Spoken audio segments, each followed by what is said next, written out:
Partition को पढ़ रहे थे ना हम, तो पार्टीशन के रीजंस क्या थे? पार्टीशन मतलब जो हुआ उसके रीजंस बताओगे कोई मेरे को?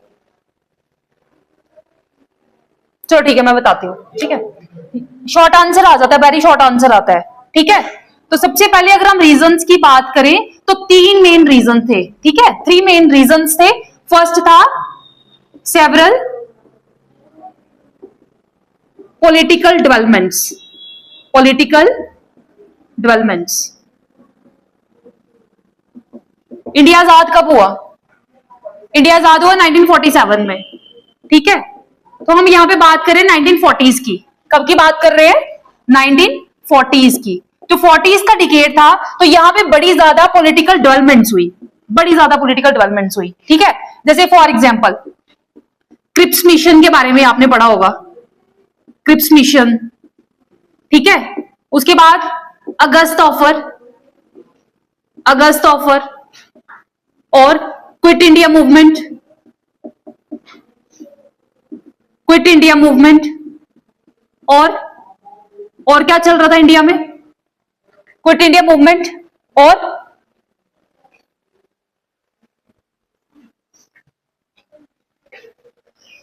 याद है कुछ? ये सारा हम हिस्ट्री में पढ़ेंगे। उसके साथ साथ ये तो इंडिया में चल रहा था ना, ये इंडिया में चल रहा था। ठीक है, तो अगर हम वर्ल्ड की बात करें तो 1940s के डिकेड में क्या चल रहा था? Second world war. ठीक है, तो वर्ल्ड में भी वर्ल्ड वार चल रहा था, तो ये सारी पॉलिटिकल डेवलपमेंट्स ही थी। ठीक है, world war, second world war की डेट क्या है? 1939 टू 1945। 1945 में सेकेंड वर्ल्ड वार खत्म हो जाता है और 45 के बाद क्या स्टार्ट हो गया? कोल्ड वार स्टार्ट हो गया। कोल्ड वार की क्या डेट है? 1945 टू 1991। 1991 में क्या हो गया? डिसइंटीग्रेशन ऑफ यूएसएसआर, और जो हमारा कोल्ड वार है वो खत्म हो गया। ठीक है, फर्स्ट रीजन पता चला कि दुनिया में बड़ी सारी पॉलिटिकल डेवलपमेंट्स चल रही हैं। ठीक है, और दूसरा सेकंड पॉलिटिकल कंपटीशन। ठीक है, क्या हो रहा था? Political competition. कहां पे? वर्ल्ड में तो चल ही रहा है भाई, क्योंकि वर्ल्ड वार चल रहा है। इंडिया में भी चल रहा था पॉलिटिकल कंपटीशन। तो 40s के डिकेड में अगर मैं बात करूं, इंडिया में 2 मेन पॉलिटिकल पार्टीज कौन सी थी? 2 मेन, हाँ, मुस्लिम लीग और मुस्लिम लीग। ठीक है, मुस्लिम लीग और कांग्रेस। अब सोशल मीडिया पे आजकल ऐसे ही लोग वीडियोस बना देते हैं, घर में भी हमारे शायद कुछ ऐसे ही आगे पीछे बोलते रहते हैं। अगर हमें वाकई इंडिया की परवाह होती तो ठीक है, हम मुस्लिम लीग के एक लीडर को बनने देते हम प्रधानमंत्री उस टाइम पे, तो इंडिया का पार्टीशन ही नहीं होता। ठीक है, जिसने बुक पढ़ी उसको फैक्ट पता है, लेकिन जिसने कहानियां सुनी वो कुछ भी बोल रहा है। ठीक है, तो मुस्लिम लीग। ठीक है, क्या बताया था मैंने? एक वर्ड बताया था आपको, कायदे आजम। कायदे आजम किसको बोला गया? कायदे आजम तो ग्रेट लीडर। महात्मा गांधी जब जेल से बाहर आए तो आते ही उन्होंने लेटर लिखा। को सारे लीडर कहां पे थे? जेल में थे। तो आते ही लेटर किसको लिखा? मोहम्मद अली जिन्ना को। उसको बोला गया कायदे आजम। 1944 से पहले मोहम्मद अली जिन्ना फेमस था ही नहीं, मोहम्मद अली जिन्ना फेमस नहीं था। ठीक है, एक जो लेटर लिखा उसमें कायदे आजम वर्ड यूज किया, और कायदे आजम वो वर्ड उसने क्या किया, वो लेटर उठाया और वो प्रिंट करवा दिया, और घर घर में वो जब न्यूज़पेपर गई तो सभी को पता चला कि मोहम्मद अली जिन्ना नाम का भी कोई लीडर है, और बड़ा फेमस हो गया वो। ठीक है, तो पॉलिटिकल कंपटीशन चल रहा था मुस्लिम लीग और कांग्रेस के बीच में, और यहाँ पे मुस्लिम लीग को थोड़ा सा मिनॉरिटी में फील हुआ कि हम लोग मिनॉरिटी में है, हमारी जो रिप्रेजेंटेशन है वो कम है, हमें ज्यादा यहाँ पे प्रायोरिटी नहीं मिल रही है। तो इसलिए क्या होता है, मुस्लिम लीग को थोड़ा सा इंफीरियर फील हुआ, तो उन्होंने डिमांड कर दी कि जो मुस्लिम मेजोरिटी है, मुस्लिम पॉपुलेशन है, उसको क्या करना है? अलग से सेपरेट कंट्री की डिमांड कर दी, और कांग्रेस के जो पंडित जवाहरलाल नेहरू थे उनको प्रधानमंत्री बना दिया जाता आगे जाके। ठीक है, तो ये भी एक रीजन रहा उसके पीछे। उसके बाद थर्ड क्या था? British rule. ब्रिटिश रूल की एक बड़ी फेमस पॉलिसी थी। ठीक है, ब्रिटिश रूल, ब्रिटिश रूल। ठीक है, बड़ी फेमस इसकी इनकी एक क्या थी? पॉलिसी थी, डिवाइड एंड रूल। उन्होंने स्टार्टिंग से ही इंडिया में रूल ही कैसे किया? अगर सभी अगर हम इकट्ठे होकर रहते हैं, हम लोग इकट्ठे होकर रहते हैं, तो हम पे रूल करना थोड़ा सा मुश्किल हो जाता है। लेकिन हम अगर बिखरे हुए रहेंगे तो कोई भी बाहर का आके हम पे रूल कर सकता है। तो ब्रिटिशर्स की एक ही पॉलिसी थी, डिवाइड एंड रूल।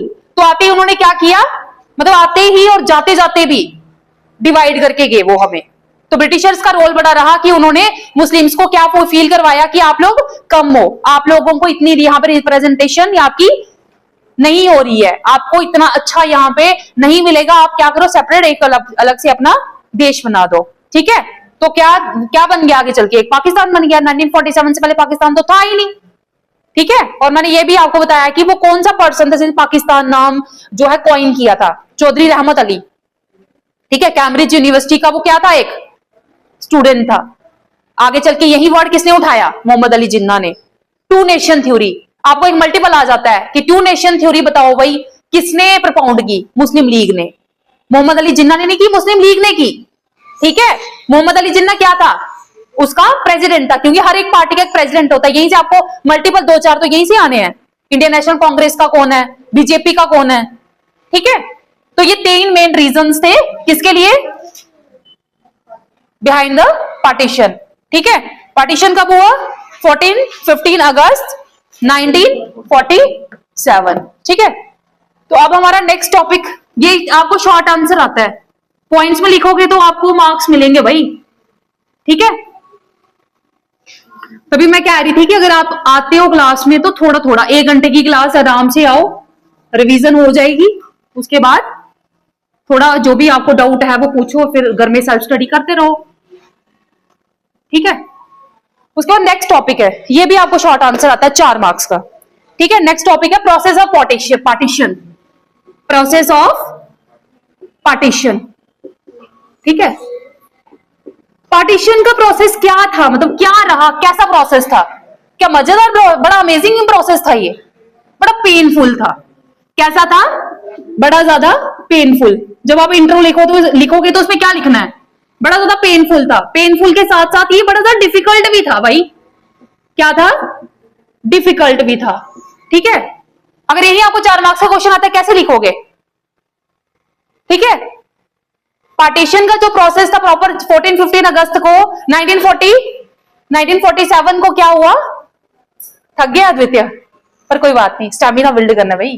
ठीक है, हाँ, पार्टीशन का जो प्रोसेस था ना, ये बड़ा ज्यादा पेनफुल था और डिफिकल्ट था। ठीक है, अब ये डिफिकल्ट कैसे था, अगर ये प्रोसेस डिफिकल्ट था तो डिफिकल्ट कैसे था, क्या था इसमें।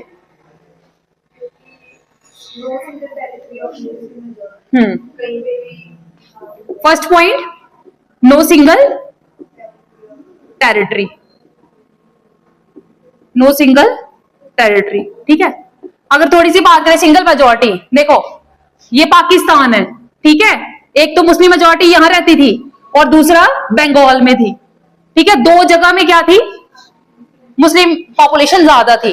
तो देखो एक यहां पे वेस्ट में और एक ईस्ट में है, तो फिर मुश्किल है ना, मतलब यहां से ना रोड है, ना बाई एयर, ना बाई नेवी, तो उड़ के पवन सुख हनुमान जी उठा के लेके जाएंगे, एरिया वहां ले जा सकते हैं वो। तो सिंगल टेरिटरी नहीं थे, एक जगह पे होता तो चलो ठीक है, एक पाकिस्तान बना दिया, 2 जगह पे पाकिस्तान कैसे बनाना है। 1971 में बांग्लादेश बना, 1971 में बांग्लादेश बना। 1971 से पहले बांग्लादेश नाम की कोई कंट्री नहीं थी। 1947 से पहले कोई पाकिस्तान नहीं था। ठीक है, ये ईस्ट पाकिस्तान था और ये वेस्ट पाकिस्तान था, और इन 2 टेरिटरीज को लेकर मेन प्रॉब्लम थी। ठीक है, तो ये मुश्किल है, मुश्किल है ना, 2 जगह प्रधानमंत्री, 2 जगह सरकार कैसे चलानी है, जाना कैसे है, आना कैसे है ना। तो नो सिंगल टेरिटरी। सेकंड, मतलब कि हमारी कांग्रेस में ही बड़े सारे मुस्लिम्स थे जो पाकिस्तान, मतलब पाकिस्तान नाम की कंट्री को प्रेफरेंस नहीं दे रहे थे। इसका कीवर्ड कैसे बनाओगे,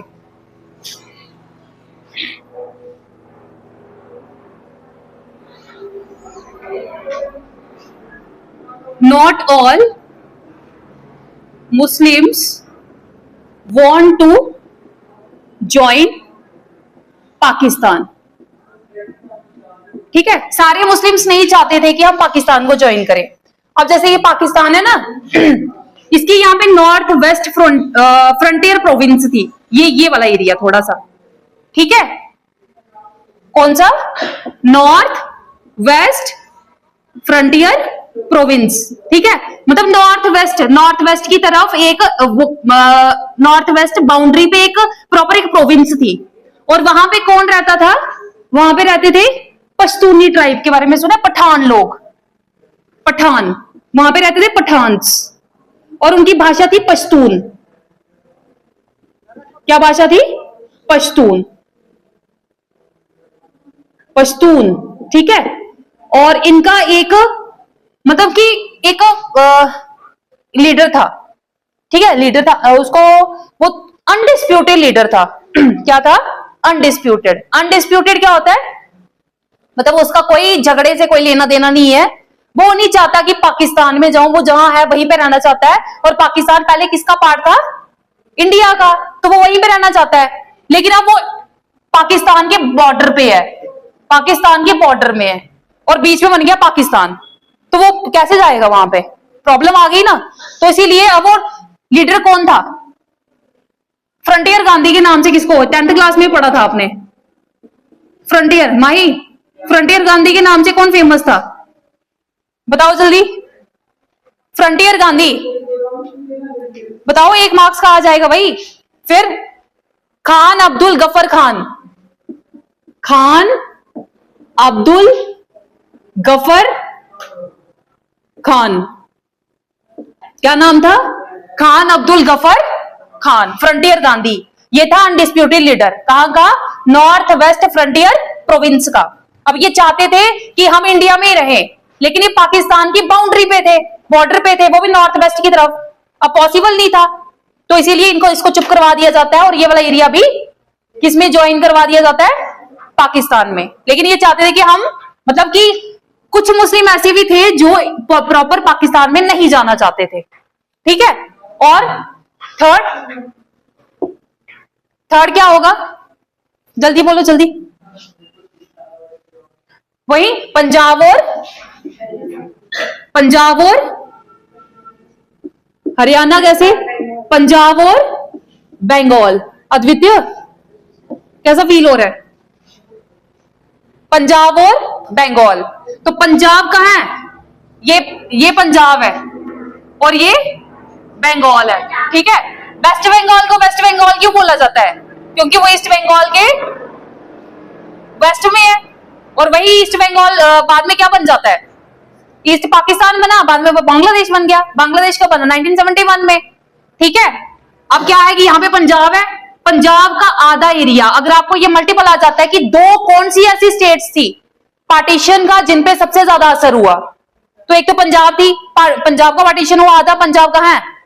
एक मूवी भी है, रात को जो बॉर्डर बना, बॉर्डर में एक प्रॉपर एक घर था, वहां पे एक बंदा सोया होता है, और जब पार्टीशन होता है तो वो बिल्कुल बॉर्डर पे होता है, और सुबह उठ के देखते तो वो पाकिस्तान में होता है।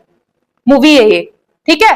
तो पंजाब और बंगाल को लेके मेन प्रॉब्लम ये डिफिकल्ट था, ठीक है, क्योंकि ज्यादा मुस्लिम यहां रहते हैं और यहां रहते हैं, ठीक है। और पंजाब में बड़े सारे लोग कैसे थे? जो नॉन मुस्लिम थे, और बंगाल में भी बड़े सारे लोग कौन से थे? नॉन मुस्लिम, है ना।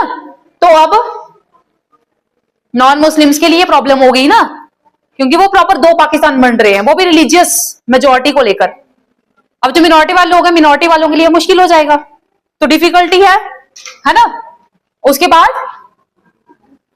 ठीक है, ये क्लियर हुआ पंजाब और बंगाल। पंजाब और बंगाल में क्या किन लोगों के लिए प्रॉब्लम हुई? नॉन मुस्लिम्स के लिए। और नेक्स्ट पॉइंट बोलो बोलो फटाफट से। अब पंजाब में कौन लोग रहते हैं? सिख, ठीक है। लाखों में जो सिख लोग थे और हिंदू थे, कहां? पंजाब और बंगाल में। लाखों में जो सिख लोग और हिंदू लोग रहते थे पंजाब और बंगाल में, वो लोग क्या हो जाते हैं?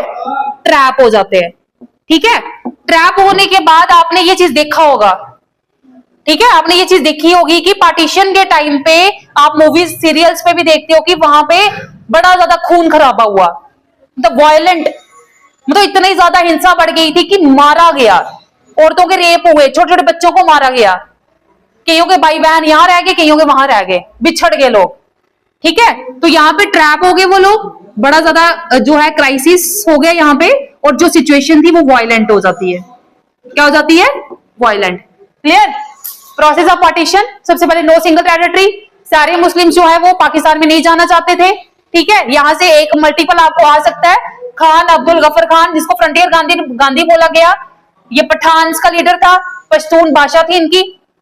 तो उसके बाद पंजाब और बंगाल में जो नॉन मुस्लिम लोग रहते थे उनको देख के प्रॉब्लम होने लगी। ठीक है, उनको प्रॉब्लम क्या होने लगी, क्योंकि वहां पे मेजोरिटी में लोग कौन थे? मुस्लिम्स।